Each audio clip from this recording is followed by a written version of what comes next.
இந்த மாதத்தின் முதல் வாரத்தில் காணொளியூடாக ஆண்டவருடைய சமூகத்தில் நாங்கள் கூடி வந்திருக்கின்றோம். இந்த வழிபாட்டில் கலந்து கொண்டிருக்கும் உங்கள் அனைவரையும் ஆண்டவராம் இயேசு கிறிஸ்துவின் நாமத்தில் வாழ்த்தி வரவேற்கின்றேன். கடந்த 5 மாதங்களை கடந்து இந்த புதிய மாதத்தில் கால் பதிக்க ஆண்டவர் எங்களுக்கு உதவி புரிந்தார். எனவே இந்த வழிபாட்டுக்கு ஆயத்தமாக நாங்கள் சிரங்களை தாழ்த்தி ஜெபநிலையில் கருத்திருப்போம். கிருபையாய் எங்களை நேசித்து வழிநடத்தும் அன்பின் பரலோக தகப்பனே, இந்த நல்ல நாளுக்காக உமக்கு நன்றி என்று சொல்லுகின்றோம். ஆண்டவரே, உம்முடைய சமூகத்தில் நாங்கள் காத்திருந்து உம்முடைய வார்த்தைகளை கேட்கவும் உம்மை துதிக்கவும் எங்களுடைய பாவங்களை உம்முடைய சமூகத்தில் அறிக்கை செய்யவும் இந்த இடத்தில் கூடி வந்திருக்கின்றோம். சுவாமி ஆண்டவரே, நீர் எங்களோடு பேசுகின்ற தெய்வமாக இருக்கின்றீர். கர்த்தாவே ஆண்டவரே, எங்களை ஜெபத்தை கேட்டு பதிலளிக்கின்றவராக இருக்கின்றீர். சுவாமி ஆண்டவரே, இந்த பொல்லாத காலத்தில் நாங்கள் வாழ்ந்து கொண்டு இருந்தாலும் ஆண்டவரே, உம்முடைய தயவு தாட்சண்யம் எங்களை பாதுகாக்கின்ற கிருபைக்காக உமக்கு நன்றி என்று சொல்லுகின்றோம். ஆண்டவரே, இந்த வழிபாட்டு வேளையில் ஆண்டவரே, உமக்காக பாடப்படுகின்ற பாடல்கள், ஏறெடுக்கப்படுகின்ற ஜெபங்கள், உம்முடைய வார்த்தையை சுமந்து வருகின்ற அடியவன் ஒவ்வொருவரும் நீர் தாமே கூட இருந்து இதை கேட்கின்ற ஒவ்வொருவருக்கும் நீர் நிறைவையும் சமாதானத்தையும் கட்டளையிட வேண்டும்படியாக இந்த வழிபாட்டை உம்முடைய திருக்கரத்தில் ஒப்புக்கொடுத்து நேசர் இயேசுவின் பாதம் அணிந்து மன்றாடுகின்றோம் என்ற பிதாவே, ஆமென்.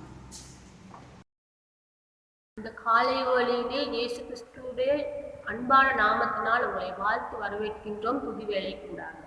இந்த காலை வேளையிலே நாங்கள் வீட்டுகளில் இருந்து அநேக விதமான பிரச்சனைகளோட கஷ்டங்களோடு நாங்கள் வாழ்ந்து கொண்டு வரலாம். வீட்டிலே அடைக்கப்பட்ட நிலைமையில் இருக்கலாம்.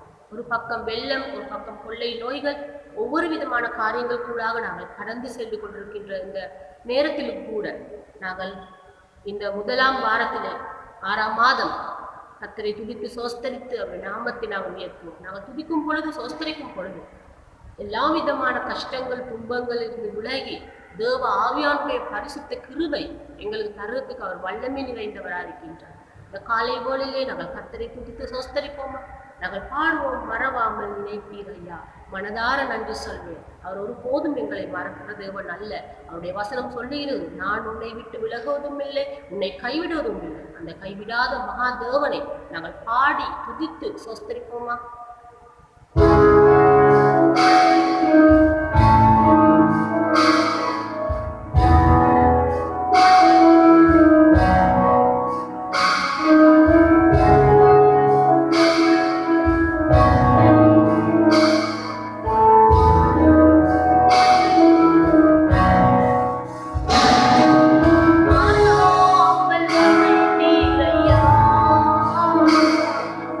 I don't know.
ஆண்டவரை பாதுகாத்து எங்களை வழிநடத்துற எங்களோட கூட இருக்கிற ஜீவனுள்ள ஆண்டவரா இருக்கிறபடியால் உண்மை நன்றியோட துதிக்கிறோம், ஸ்தோத்தரிக்கிறோம் ஆண்டவரே. சூழ்நிலைகள் எவ்விதமாக மாறினாலும் ஆண்டவரே, காலங்கள் எவ்விதமாக மாறினாலும் ராஜா, நம்முடைய பிள்ளைகளோட கூட இருக்கிற கிருபைக்காக உமக்கு நன்றி என்று சொல்லுகிறோம் ஆண்டவரே.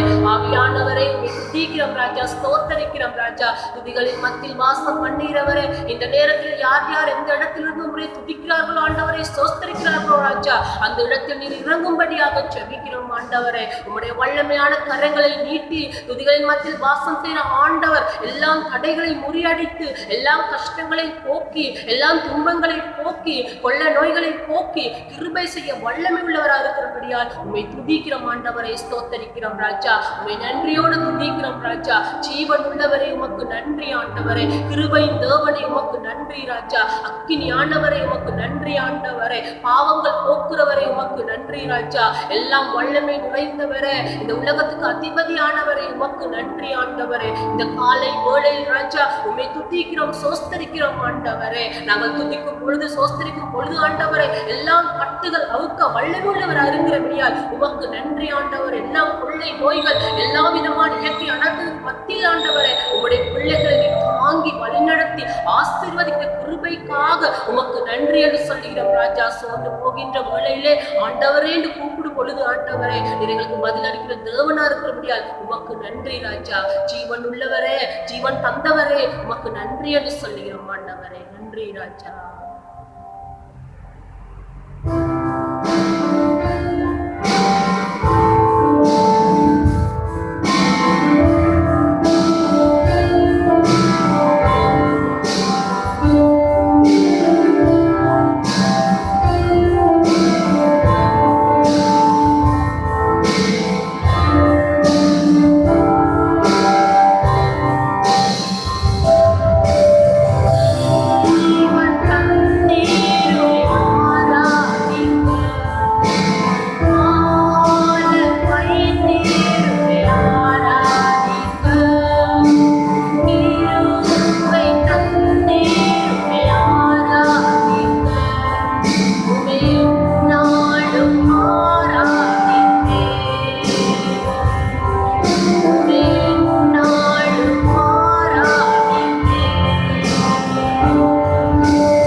எங்களோட கூட இருக்கிற தேவன், எங்களுக்கு ஜீவன் தந்து எங்களை வாழ வைத்து எங்களுக்கு கிருபை தந்தவரே, நாளும் ஆராதிக்கிறோம் ஆண்டவரே. உமக்கு நன்றி ராஜா, நன்றி ஆண்டவரே. ஆண்டவரே உமக்கு நன்றி ராஜா. கிருபையும் நிறைந்த ஜீவனுள்ள ஆண்டவரே, இந்த காலை வேளைக்காக உமக்கு நன்றி செலுத்துகின்றோம் ராஜா. பரிசுத்த ஆவியானவரே, நீர் எங்களோட கூட இருக்கிற கிருபைக்காக உமக்கு நன்றி என்று சொல்லுகிறோம் ஆண்டவரே. இந்த காலை வேளையில் ஆண்டவரே, உங்களுடைய பிள்ளைகள் ஒவ்வொருவரையும் நீர் ஆசீர்வதிக்க தேவனா இருக்கிறபடியால் உமக்கு நன்றி என்று சொல்லுகிறோம் ராஜா. பரிசுத்த ஆவியானவரே, உங்களுடைய வல்லமை நிறைந்த கரத்து முடிந்த ஆராதனை முற்று முழுதும் நாங்கள் ஒப்பு கொடுக்கிறோம் ஆண்டவரே. துதிகளின் மத்தியில் வாசம் பண்ணிக்க சர்வ வல்லமை நிறைந்தவரே, உமக்கு கோடான கோடி நன்றி செலுத்தி ராஜா. உங்களுடைய பிள்ளைகள் ஒவ்வொருவரையும் உடைய பரிசுத்த கரத்துக்குள் ஒப்பு கொடுத்து, உலகத்தில் இருக்கிற ஒவ்வொருவரையும் கூட உடைய பரிசுத்த கரத்துக்குள் ஒப்பு கொடுத்து, இதை மகன் இயேசு கிறிஸ்துவின் நாமத்தினால் ஜெபிக்கிறோம் ஜீவனுள்ள நல்ல பிதாவே, ஆமென்.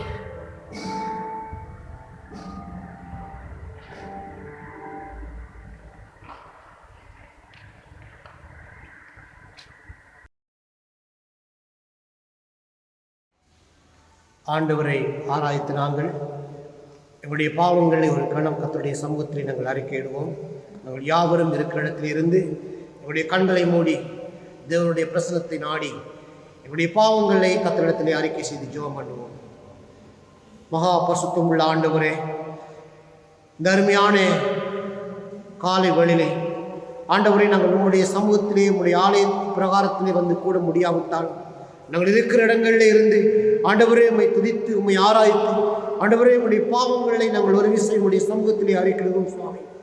இதோ இந்த காலை வேளையிலே அப்பா உம்முடைய தேவ கிருபையினால் எங்கள் ஒவ்வொருடைய இருதயத்தின் பாவங்களை நீ தாமே எங்களுக்கு மன்னிக்கும்படிக்கா ஜெபிக்கின்றோம் ஆண்டவரே.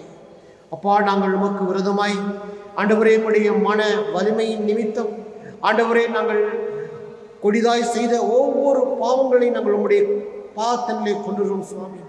அப்பா நாங்கள் எங்களுடைய பலவீனங்களின் நிமித்தம் அறிந்தும் அறியாமலும் ஆண்டவரை நாங்கள் உம்மை மகிமைப்படுத்த முடியாமல் தவறிய சந்தர்ப்பங்களை எண்ணி ஆண்டவரை நாங்கள் உங்களுடைய பாதத்திலே மன்னிப்பு கேட்கின்றோம் ஆண்டவரே. இதோ இந்த ஆராதனை வேளையிலே அப்பா எங்கள் முழு இருதயத்தோடு நாங்கள் உம்மை நோக்கி எங்களுடைய வாழ்க்கையில் எங்களுடைய பாவங்களை மன்னித்து ஆண்டவரை எங்களுக்கு புது வாழ்வை தரும்படிக்கா ஜெபிக்கின்றோம் ஆண்டவரை. நாங்கள் மடிந்து போகாதபடிக்கு ஆண்டவரே எங்களை நீர் மீட்டு ஆண்டவரே எங்களுக்கு உடைய தேவ கிருபையை தந்து எல்லா பாவங்களையும் கழுவி ஆண்டவரே எங்களை சுத்திகரித்து ஆண்டவரே உடைய தேவ பிள்ளைகளால் மாற்றி வளர்த்த வேண்டும் என்று ஆண்டவர் ரட்சகருமாகிய இயேசு கிறிஸ்துவின் பாதம் பணிந்து ஜெபிக்கிறோம் நல்ல பிதாவே, ஆமென். நாங்கள் யாவும் சேர்ந்து ஆண்டவர் எங்களுக்கு சொல்லித்தந்த குடும்ப ஜெபத்தை ஏறெடுப்போம். பரமண்டலங்கள் இருக்கிற எங்கள் பிதாவே, உம்முடைய நாமம் பரிசுத்தப்படுவதாக, உம்முடைய ராஜ்யம் வருவதாக, உம்முடைய சித்தம் பரலோகத்திலே செய்யப்படுவத பூலோகத்திலும் செய்யப்படுவதாக. எங்களுக்கு வேண்டிய ஆகாரத்தை இன்று எங்களுக்கு தார். எங்கள் கடனாளிகளுக்கு நாங்கள் மன்னிக்கிறது போல எங்கள் கடன்களை எங்களுக்கு மன்னியும். எங்களை சோதனைக்குள் பிரவேசிக்க பண்ணாமல் தீமை நின்று எங்களை ரட்சித்துக் கொள்ளும். ராஜ்யம் வல்லமையும் மகிமையும் என்றென்றைக்கும் உடையவைகளே, ஆமேன், ஆமேன். வாசிக்கும்படியாக தேர்ந்தெடுக்கப்பட்ட திருமறை பகுதி மார்க் 3 வசனம் 31 தொடக்கம் 35. மார்க் 3 வசனம் 31 தொடக்கம் 35. அப்பொழுது அவருடைய சகோதரரும் தாயாரும் வந்து வெளியே நின்று அவரை அழைக்கும்படி அவரிடத்தில் ஆள் அனுப்பினார்கள். அவரை சுற்றிலும் உட்கார்ந்திருந்த ஜனங்கள் அவரை நோக்கி, இதோ உம்முடைய தாயாரும் உம்முடைய சகோதரரும் வெளியே நின்று உம்மை தேடுகிறார்கள் என்றார்கள். அவர்களுக்கு அவர் பிரதி உத்தரமாக, என் தாய் யார், என் சகோதரர் யார் என்று சொல்லி தம்மை சூழ உட்கார்ந்தவர்களை சுற்றி பார்த்து, இதோ என் தாயும் என் சகோதரரும் இவர்களே. தேவனுடைய சித்தத்தின்படி செய்கிறவன் எவனோ அவனே எனக்கு சகோதரரும் எனக்கு சகோதரியும் எனக்கு தாயுமாய் இருக்கிறான் என்றார். ஆமென். வணக்கம். உங்கள் அனைவருடனும் காணொலியினூடாக பேச தந்த சபை குருவானுக்கு எனது நன்றிகள். நாங்கள் அனைவரும் மிக கஷ்டமான காலத்தினூடாக கடந்து செல்கிறோம் என உங்கள் அனைவருக்கும் தெரியும். நாளுக்கு நாள் கோவிட் தொற்றுக்கு உள்ளானவர்கள் எண்ணிக்கையும் அதிகரித்து செல்கிறது எனவும் உங்களுக்கு தெரியும். மருத்துவத்துறையை சார்ந்த அனைவரும் மிக கஷ்டத்தின் மத்தியில் அர்ப்பணிப்புடன் பேஷண்ட்களின் உயிரை காப்பதற்கு மிகவும் பாடுபடுகிறோம். கோவிட் தொற்றாளர்கள் அதிகரிக்கும் வீதத்தில் அவர்களை பராமரிப்பக்கூடிய இடவசதி, எக்யூப்மெண்ட், டாக்டர்ஸ், நர்சஸ், ஸ்டாஃப் ஆகியோரின் பற்றாக்குறையும் ஏற்படுகிறது. நீங்கள் அனைவரும் உங்களின் கடமைகளை உணர்ந்து கோவிட் தொற்று பரவுவதை தடுக்க பொறுப்புடன் செயல்படுங்கள். ஊடகங்களின் ஊடாக கூறப்படும் அறிவுரைகளை தயவு செய்து பின்பற்றுங்கள். Thank you. God bless you all. Stay safe. நாங்கள் ஜெபம் செய்வோம். அன்பின் இயேசு சுவாமி, இந்த அருமையான நேரத்துக்காக உமக்கு நன்றி செலுத்துகிறேன். பரமபிதாவே, வானத்தையும் பூமியையும் உருவாக்கின தேவனே, எங்களை மட்டுமாய் காத்து வழி நடத்துகிற ஆண்டவரே, உமக்கு கூடான கூடி நன்றி ஸ்தோத்திரம். இந்த வழியிலும் கூட ஒரு சிறிய விண்ணப்பத்தை கத்தான் உங்களுடைய பாத தண்டையிலே ஆண்டவரே சுவாமி கொடுத்து ஜெபிக்க தந்த கிருபைக்காக நன்றி செலுத்துகிறேன். அன்பின் தேவனே சுவாமி, இன்றைய நாட்களிலும் சுவாமி எங்களுடைய நாடானது ஆண்டவரே பொல்லாத இந்த வாதை நிமித்தம் மிகவும் பாதிக்கப்பட்டிருக்கிறதான சூழ்நிலையிலே தகப்பனே ஆண்டவரே சுவாமி, எங்களுடைய நாட்டில் உள்ள வைத்தியர்களுக்காக உங்களுடைய பாதத்தண்டையிலே ஆண்டவரே சுவாமி எங்களை தாழ்த்தி ஜெபிக்கிறேன் இயேசுவே. அன்பின் பிதாவே, உங்களுடைய கரம் அவர்களோடு இருக்கட்டும் அப்பா. ஆண்டவரே, அவர்களுடைய சுய காரியங்கள், குடும்பங்கள் ஆண்டவரே ஒன்றையும் கத்தாவே கருத்தில் கொள்ளாது ராஜாவே, அர்ப்பணிப்போடு செய்கிறதான இந்த சேவையை நீங்கள் கத்தாவே ஆசீர்வதிக்கும்படியாய் ஜெபிக்கிறேன். ஆண்டவரே, வைத்தியர்கள், தாதிமார்கள், அவர்களோடு கூட உதவியாய் இருக்கிற ஏனையவர்கள் எல்லோரும் உங்களுடைய கருத்துக்குள் ஒப்புக் கொடுக்கிறேன் சுவாமி. அவர்களுக்கு உடலிலே இன்னும் சக்தியை நீங்கள் கொடுங்க அப்பா. ஆண்டவரே, மன பலத்தை கொடுங்க சுவாமி. சில வேளை அவர்கள் தளர்ந்து போயிருக்கலாம் சுவாமி. எல்லாவற்றையும் அனுதினம் கண்டு சுவாமி சோகத்தோடு கத்தாவே இருக்கலாம் சுவாமி. ஆனாலும் ராஜா, உமது பலத்தை பரிசுத்தாவியானவரே, உமது ஆண்டவரை வல்லமையை அவர்களுக்கு கொடுத்து நீங்கள் அவர்களை தாங்கி நடத்தும்படியாய் ஜெபிக்கிறேன். நீங்கள் அவர்களோடு கூட இடைப்படும்படியாய் மன்றாடுகிறேன் இயேசு சுவாமி. அன்பின் பிதாவே, அதி சீக்கிரமாய் கத்தாவே இந்த வாதையிலிருந்து எங்களுடைய நாடு விடுபட உங்களுடைய கிருபை நீங்கள் தரும்படியாய் ஜெபிக்கிறேன். அன்பின் தவனே, உங்களுடைய பாதத்திலே இந்த சிறிய ஜெபத்தை சுவாமி ஆண்டவரே கத்தாவே நாங்கள் ஒரு குடும்பமாய் ஆண்டவரை திருச்சபையாய் இணைந்து ஆண்டவரே சுவாமி உங்களுடைய பாதத்திலே அர்ப்பணித்து மன்றாடுகிறேன். எல்லாம் வல்ல இயேசுவின் மூலம் ஜெபிக்கிறேன் நல்ல பிதாவே. ஆமென். අපි මේ කොයි ප්‍රසංගත ප්‍රහාරයේදී දුක් කරදර මැද්දේ අපි ජීවත් වෙන මානසික ආසාරගෙන අපිට ජීවත් වෙන්නේ වාසකියවතරේ අපේ ජීවිතේ රැකගෙන ආසිනා ලැබෙන්නේ නැතුව අපේ ජීවිතේ රැකගෙන නැතුව අපේ සවරල නේ දුක් කරදර මැද්දේ අපි සොයවලපදේ සාගයක් ප්‍රති ජීවනයකට කරන நாங்கள் இந்த மன்றாட்டு ஜெபத்தை ஏறெடுப்போம். அன்பான தகப்பனே, இந்த நேரத்திலே ஆண்டவரே, இந்த கொள்ள நோய் சூறையாடும் காலத்திலே ஆண்டவரே, எத்தனையோ விதமான பணிகள், எத்தனையோ சேவைகள் நடக்கின்றன ஆண்டவரே. வைத்திய சேவை, சுகாதாரத்துறை சேவை, எத்தனையோ சேவை நடக்கின்றன ஆண்டவரே. ஆனாலும் அதே நேரத்தில் உமது அழகான உலகத்தை, நீர் படைத்த அழகான உலகத்தை பாதுகாத்து பராமரிக்கும் இந்த நகர் சுற்றி தொழிலாளர்களுக்காக வேண்டி நிற்கின்றோம் ஆண்டவரே. அவர்கள் செய்யும் ஒவ்வொரு பணிகளும், ஒவ்வொரு சேவைகளும் தங்களை வருத்தி, தங்களை அசுத்தப்படுத்தி, எங்களை சுத்தப்படுத்தி செய்யும் ஒவ்வொரு சேவைக்குமாக நாங்கள் வேண்டி நிற்கின்றோம் ஆண்டவரே.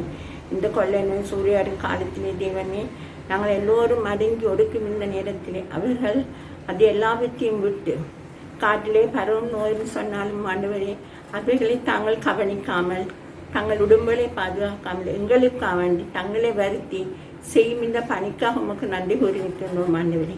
நீரி அவர்களை ஏறெடுப்பீர் ஆண்டவரே. அவர்கள் செய்யும் ஒவ்வொரு சேவைகளும் உம்மை மகிமைப்பட்டு செய்கின்றார்கள் ஆண்டவரே. நீரல் அவர்களுக்கு வேண்டிய தேவைகள், அவர்களின் வேண்டுதல் எல்லாவற்றையும் நீ நிறைவேற்றி வைப்பீர் ஆண்டவரே. ஆண்டவர் அதிகாலையிலே எழுந்து தங்களையும் பொருட்படுத்தாது ஆண்டவரே. இந்த பயணத்தடைகள் இந்த மக்கள் அடங்கி ஒடுக்கி இருக்கின்ற காலத்திலே தங்களை வருத்தி ஆண்டவர் அதிகாலையில் எழுந்து நடந்து வாகனங்கள் எல்லாவற்றையும் நடந்து வந்து தங்கள் கடமையை செய்கின்றார்கள் ஆண்டவரே. நீரே அவருடன் கூட இருந்து அவர்கள் செய்யும் ஒவ்வொரு கடமைகளையும், ஒவ்வொரு வேலையும் நீர் ஆசீர்வதித்து அவர்களுக்கு வேண்டிய எல்லா தேவைகளையும் பூர்த்தி செய்து கொடுப்பீராண்டு. அவர்கள் படும் வேதனை கஷ்டங்கள் எல்லாவற்றையும் அறிகிறான். சில வேளை ஆண்டவர் தங்கள் உணவு இல்லாமலும் உணவை பற்றி கவலைப்படாமலும் வந்து செய்யும் ஒவ்வொரு கடமைகளையும், ஒவ்வொரு வேலைகளையும் நீர் ஆசீர்வதிப்பீராண்டு. ஆண்டவரை அவர்கள் ஒரு நாள் வேலைக்கு போய்விட்டாலும் ஆண்டவர்களுக்கு வருமானம் கிடைக்காது ஆண்டவர்.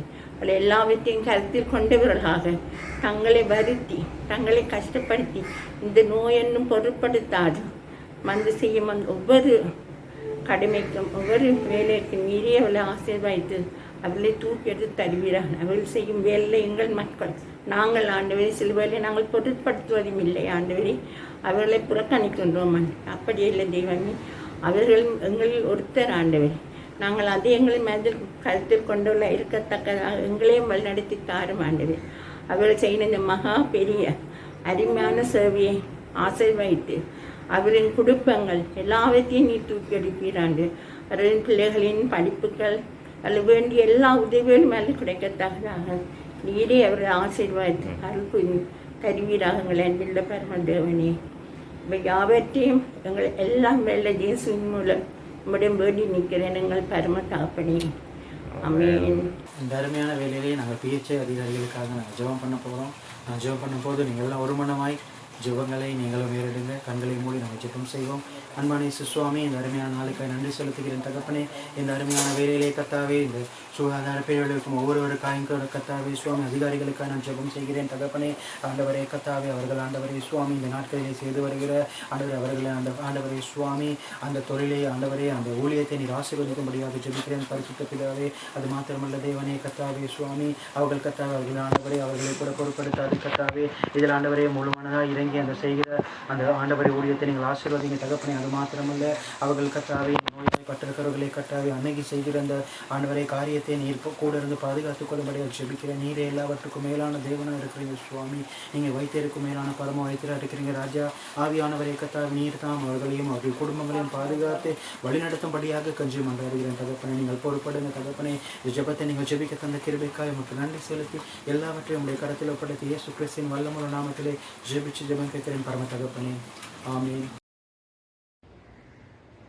இன்று வாசிக்கப்பட்ட திருமறை பகுதி மார்க்கு எழுதின நற்செய்தி நூல் 3ஆம் அதிகாரம் 31ஆம் வசனத்திலே இருந்து 35ஆம் வசனம் வரை நாங்கள் வாசிக்க கேட்டோம். அந்த திருமறை பகுதியிலே சுருக்கமாக நாங்கள் பார்க்கின்ற காரியம் என்னவென்று சொன்னால், இயேசு கிறிஸ்துவை பார்ப்பதற்காக அவருடைய தாயும் சகோதரர்களும் வந்திருந்தார்கள். இயேசுவினிடத்திலே வந்து உம்மை பார்ப்பதற்காக உமது தாயும் சகோதரனும் வந்திருக்கிறார்கள் என்று சொன்னபோது இயேசு கிறிஸ்து சொல்லுகின்றார், எனது தாயும் சகோதரர்களும் இறை சித்தத்தின்படி செய்கின்றவர்கள் மாத்திரமே என்று கூறுகின்றார்.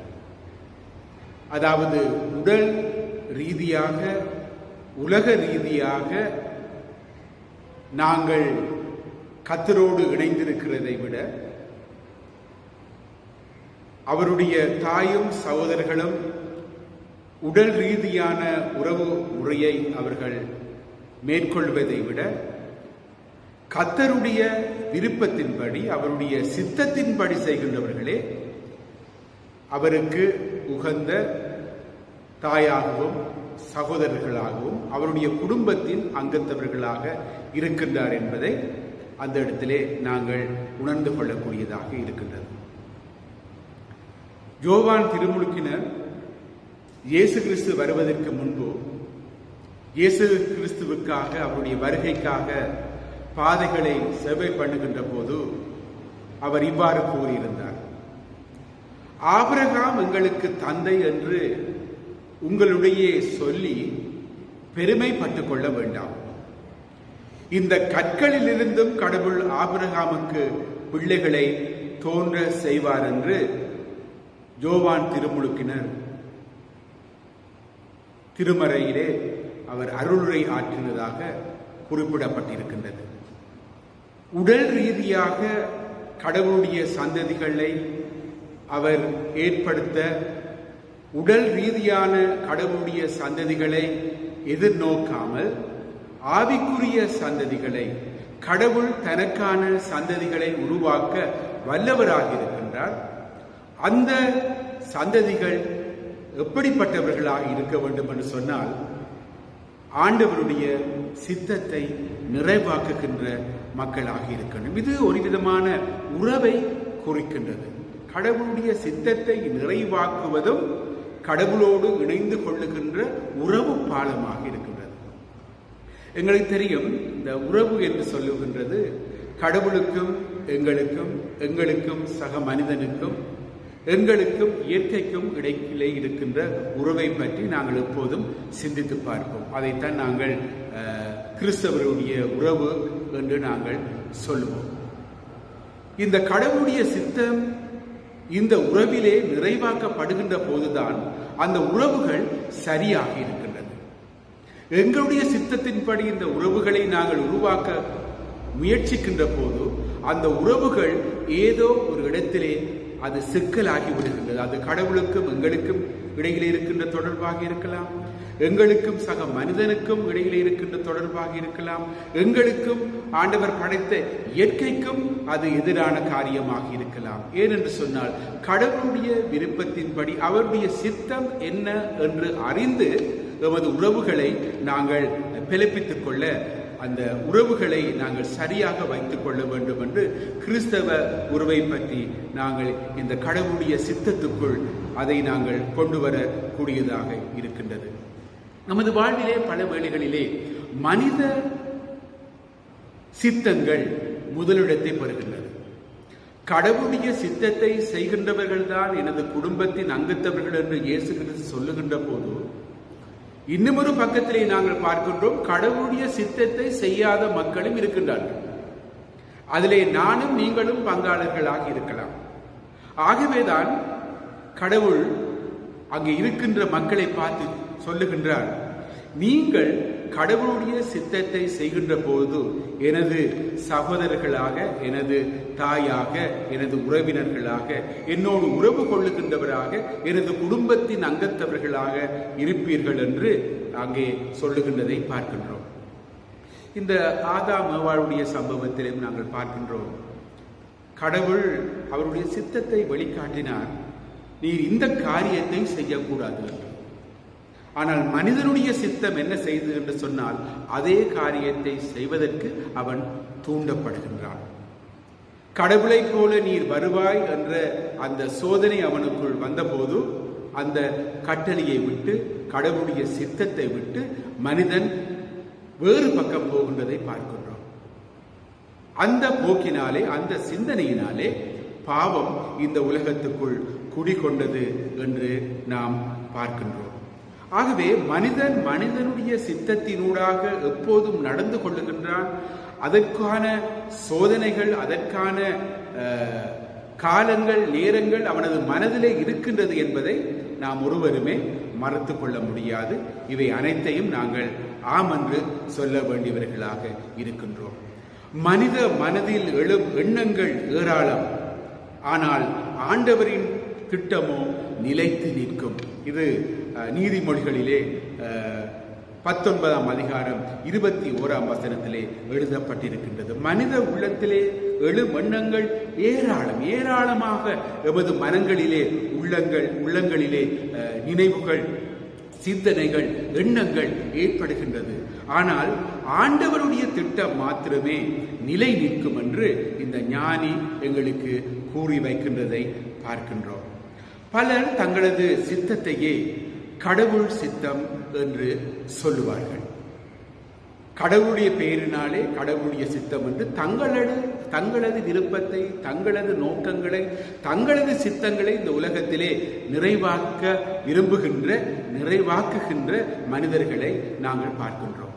இந்த மத்தேயு எழுதின நற்செய்தி நூல் 7ஆம் அதிகாரம் 21ஆம் வசனத்திலிருந்து 23ஆம் வசனம் வரை எழுதப்பட்டிருக்கின்ற இந்த பகுதியை நீங்கள் வாசித்து பார்த்தால், ஆண்டவரிடத்திலே வந்து, ஆண்டவரே உமது நாமத்தினாலே நாங்கள் அற்புதங்களை செய்தோம், அடையாளங்களை செய்தோம் என்று கடவுளிடத்திலே அவர்கள் கூறுகின்ற போது ஆண்டவர் அவர்களை பார்த்து சொல்லுகின்றார், உங்களை நான் அறியேன்.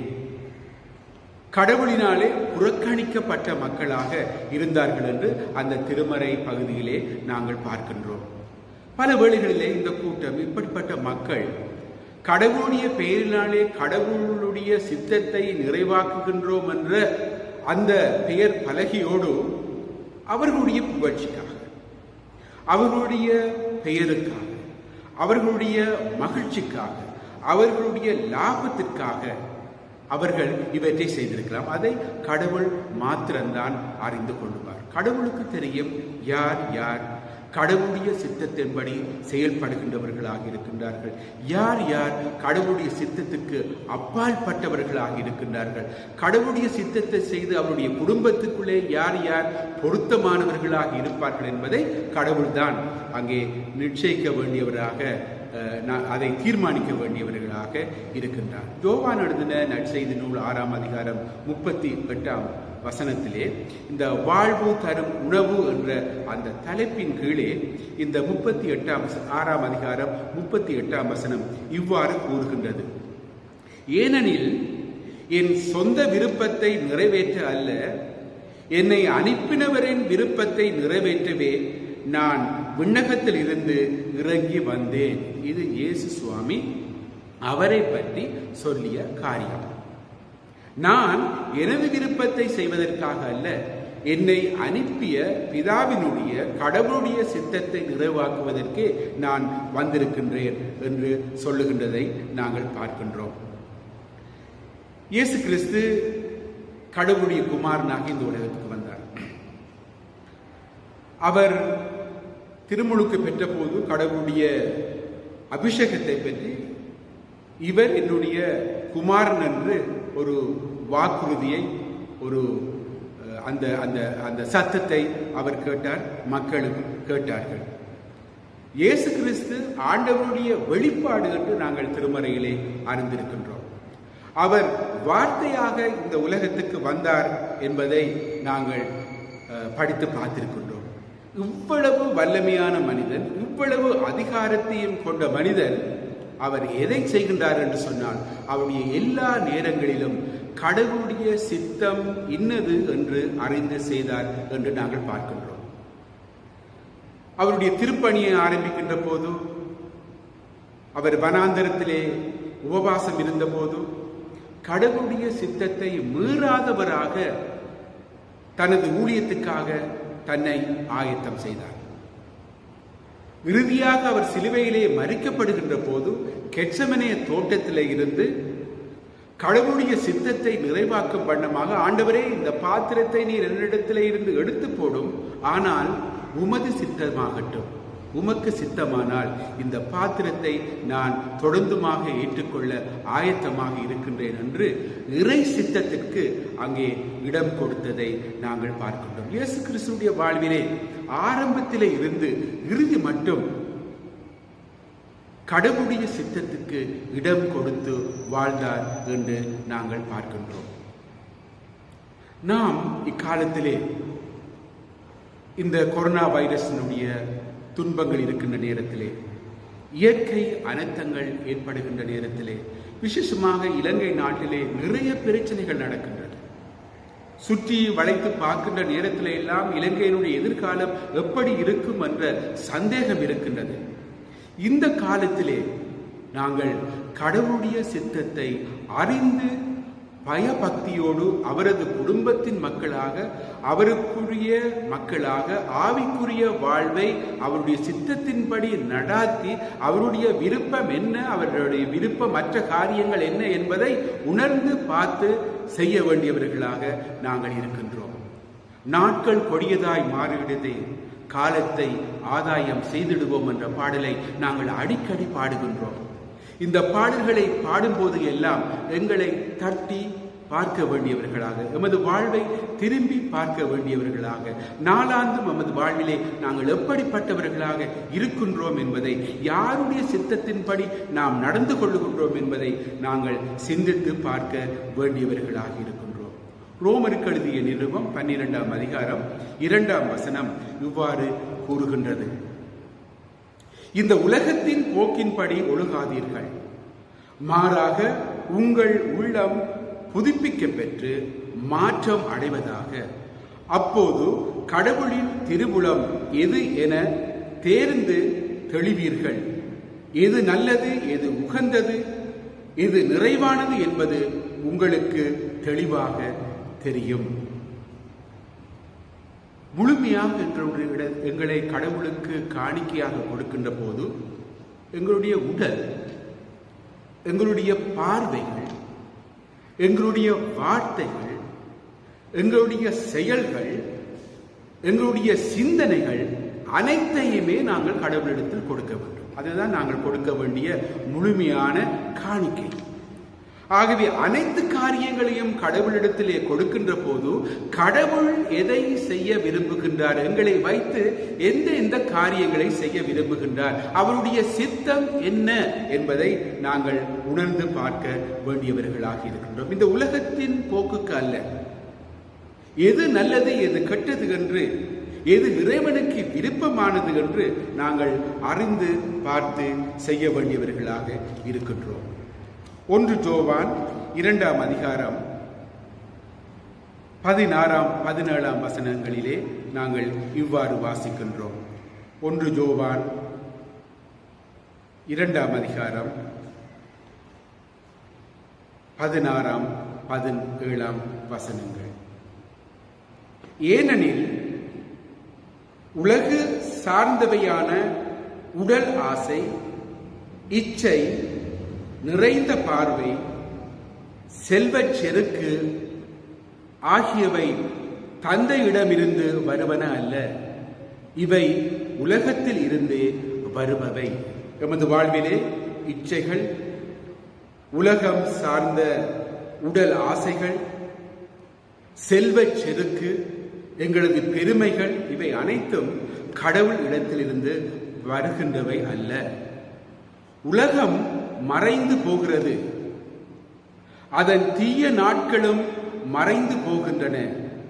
ஆனால் கடவுளின் திருவுளத்தை நிறைவேற்றுபவர் என்றும் நிலைத்திருப்பர். கடவுளுடைய சித்தத்தை நிறைவாக்குகின்றவர்கள் எப்போதும் நிலைத்திருப்பர் என்று திருமறை கூறுகின்றதை நாங்கள் பார்க்கின்றோம்.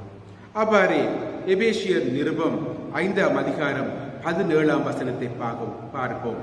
ஆகவே அறிவெளியாய் இராமல் ஆண்டவருடைய திருவுளம் யாது என புரிந்து கொள்ளுங்கள். நாங்கள் அறிவற்றவர்களாக இருக்காமல் கடவுளுடைய விருப்பம் என்ன, அவருடைய சித்தம் என்ன என்பதை நீங்கள் அறிந்து பார்க்க வேண்டியவர்களாக இருக்கின்றோம். நான் வலிமையாக அருளுரைகள் ஆற்றுகின்ற போது அதை எனக்குத்தான் முதலாவதாக ஆற்றுவேன். அந்த அருளுரை எனக்கு பொருத்தமாக இருக்க வேண்டும். அந்த அருளுரையை கேட்கின்றவர்களும் நீங்கள் ஒவ்வொருவரும் அந்த அருளுரை உங்களுக்கானது என்று நீங்கள் சிந்திக்க வேண்டும். அதிகமாக உங்களுடைய சபை மக்கள் மத்தியிலே இருக்கின்ற காரியம் என்னவென்று சொன்னால், ஒரு அருளுரையை கேட்கின்ற போது அது அவருக்கு பொருத்தமானது, அது இவருக்கு பொருத்தமானது என்று அந்த அருளுரையை நாங்கள் எங்கேயோ தூக்கி மற்றவர்களுடைய தலையிலே போட்டு விடுவோம். ஆனால் அதை நாங்கள் உட்கொள்ளுவதில்லை, அதை நாங்கள் சிந்தித்து பார்ப்பதில்லை. ஆகவே இந்த அருளுரைகளை கேட்கின்ற போது கடவுளுடைய சித்தம் என்ன என்று நாங்கள் அறிந்து செயல்பட வேண்டும் என்று சொல்லுகின்ற போது ஒவ்வொரு கிறிஸ்தவனும் இந்த செயல்பாட்டிலே அவர்கள் நிறைவாக்க அவர்கள் ஆயத்தம் உள்ளவர்களாக இருக்க வேண்டும். யாக்கோபின் நிருபம் 4ஆம் அதிகாரம் 13, 14, 15 வசனங்களை நீங்கள் வாசித்து பார்த்தால் தெரியும். உங்களுடைய திட்டங்களை நீங்கள் நிறைவாக்குவீர்கள் என்று நிச்சயம் உங்களுக்குள் வேண்டாம். ஆண்டவருடைய சமூகத்திலே இந்த திட்டங்களை நாங்கள் செய்கின்றோம், அவருக்கு சித்தமானால் இது நிறைவாக முடியட்டும் என்று அந்த திருமறையிலே எழுதியிருக்கின்றதை நாங்கள் பார்க்கின்றோம். இதைத்தான் நாங்கள் நாளாந்த நமது குடும்ப ஜெபத்திலே நாங்கள் சொல்லுகின்றோம். உமது ராஜ்யம் வருவதாக, உமது சித்தம் பரமண்டலங்களிலே செய்யப்படுவது போல பூமியிலேயும் செய்யப்படுவதாக. எந்த நாளும் நாங்கள் கடவுளுடைய சித்தம் இந்த உலகத்திலே செயல்படட்டும் என்று நாங்கள் ஜெபம் செய்கின்றோம். அது கடவுள் நேரடியாக செய்கின்ற காரியம் அல்ல. கடவுள் எங்களையும் அவரது சித்தத்திலே அவரது பணியிலே பங்கு கொள்ள அவர் அழைக்கின்றார். அவருடைய சித்தம் என்ன என்று நாங்கள் அறிந்து பார்க்க வேண்டியவர்களாக இருக்கின்றோம். எம்மை ஒருத்து, எமது சிந்தனைகளை ஒருத்து, கடவுளுக்கு சில நேரத்தை கொடுத்து எது சரி எது பிழை என்று நாங்கள் சிந்தித்து பார்க்க வேண்டியவர்களாக இருக்கின்றோம். எமது தீர்மானங்களை குடும்பத்தில் எடுக்கின்ற தீர்மானங்களாக இருக்கலாம், திருச்சபையில் எடுக்கின்ற தீர்மானங்களாக இருக்கலாம்.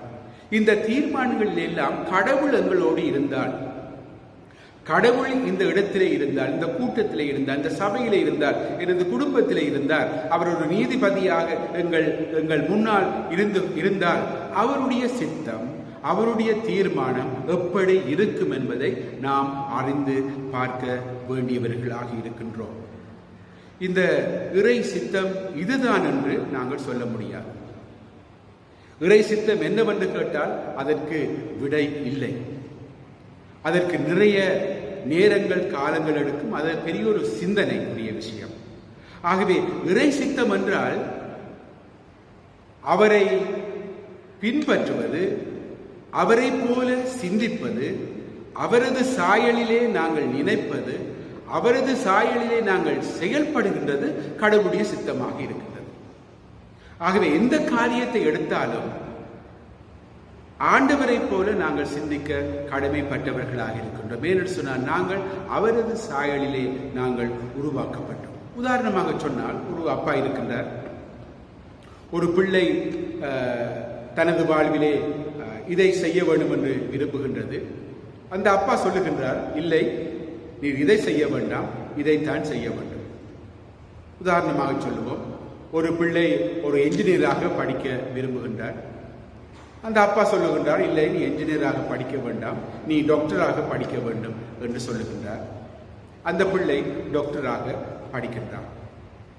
இந்த தந்தை ஒரு காரியத்தை செய்ய வேண்டாம் என்று சொல்லி இன்னும் ஒரு காரியத்தை செய்ய விரும்புகின்றார். ஆகவே அந்த தந்தை அந்த காரியத்தை செய்வதற்கு அவர் உடந்தையாக, அவர் ஆசீர்வாதத்தை தருகின்றவராக, அவர் எங்களை பாதுகாத்து எங்களுக்கு அடைக்கலம் தருகின்றவராக இருப்பார். ஆகவே எமது குடும்ப வாழ்விலே, எமது குடும்பத்திலேயும் நாங்கள் காணுகொள்ளுகின்ற காரியம் என்னவென்று சொன்னால், கடவுளுடைய சித்தம் ஒரு தந்தையின் சித்தமாக இருக்கின்றது. அந்த தந்தையின் சித்தத்திற்கு நாங்கள் கீழ்ப்படிவது எங்களது அவசியமாக இருக்கின்றது. ஆகவே நாங்கள் வருங்காலத்திலே சிந்திக்கின்றவர்களாக, செயல்படுகின்றவர்களாக, எமது எல்லா காரியங்களும் ஒவ்வொரு அடிகளையும் எடுத்து வைக்கின்ற போது இது கடவுளுடைய சித்தமா, இது அவருக்கு விருப்பமா என்று நாங்கள் கேட்டு அறிந்து பார்த்து செய்கின்ற போது அவரது குடும்பத்தில் அங்கத்தவர்களாக நாங்கள் மாற்றப்படுகின்றோம். அவரது உறவினர்களாக, ஆவிக்குரிய திருச்சபையாக, ஆவிக்குரிய மக்களாக நாங்கள் மாற்றப்படுகின்றோம். கர்த்தர் தாமே இந்த வார்த்தைகளை ஒவ்வொருவருக்கும் ஆசீர்வாதமாக்கி தருவாராக. ஆமென்.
என்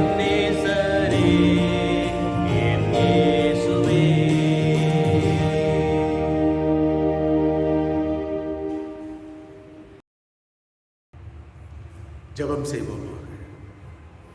இரக்கமுள்ள ஆண்டவரே, இந்த உலகத்திலேயே நாங்கள் வாழுகின்ற போதும் மனித இச்சைகளுக்கு ஏற்றவர்களாக, எமது பாவ சுபாவங்களுக்கு ஏற்றவர்களாக நாங்கள் வாழுகின்றோம். வாழ்க்கையின் பல வேளைகளிலே எல்லா சந்தர்ப்பங்களிலும் எமது சித்தத்தை நாங்கள் நிறைவாக்க முயற்சி செய்கின்றோம். அதையே நாங்கள் செய்து வருகின்றோம். ஆண்டவர், இந்த காலத்திலே, நாட்கள் கொடிதாக இருக்கின்ற காலத்திலே, காலத்தை ஆதாயம் செய்ய இருக்கின்ற இந்த காலத்திலே, ஆண்டவரை நாங்கள் ஒவ்வொருவரும் சற்று நேரம் எமது வாழ்வை நிறுத்தி, எமது சிந்தனைகளை நிறுத்தி, எமது வாழ்விலே நாங்கள் செய்கின்ற காரியங்கள், நாங்கள் பார்க்கின்ற காரியங்கள், நாம் சிந்திக்கின்ற காரியங்கள், நாங்கள் பேசுகின்ற காரியங்கள் அனைத்தும் பிதாவே உமது சித்தத்துக்கு அமைவாக இருக்கின்றதா என்பதை நாங்கள் திரும்பி பார்க்க, அவற்றை நாங்கள் சிந்தித்து பார்க்க இந்த காலத்துக்கூடாக நீர் எங்களை வழிநடத்தும். ஆண்டவரே, நீர் இந்த உலகத்துக்கு வந்தபோது நீர் தேவகுமாரனாக வந்தீர், நீர் இறை வெளிப்பாடாக வந்தீர், நீர் மனித குமாரனாக வந்தீர், நீர் வார்த்தையாக எங்களுக்கு வந்தீர்.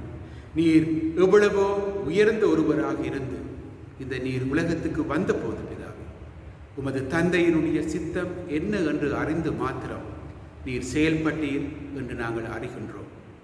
ஆண்டவரே, உமது சாயலினாலே படைக்கப்பட்ட நாமும் அந்த விதமான வாழ்வை வாழ எங்களை நீர் வழிநடத்தும்.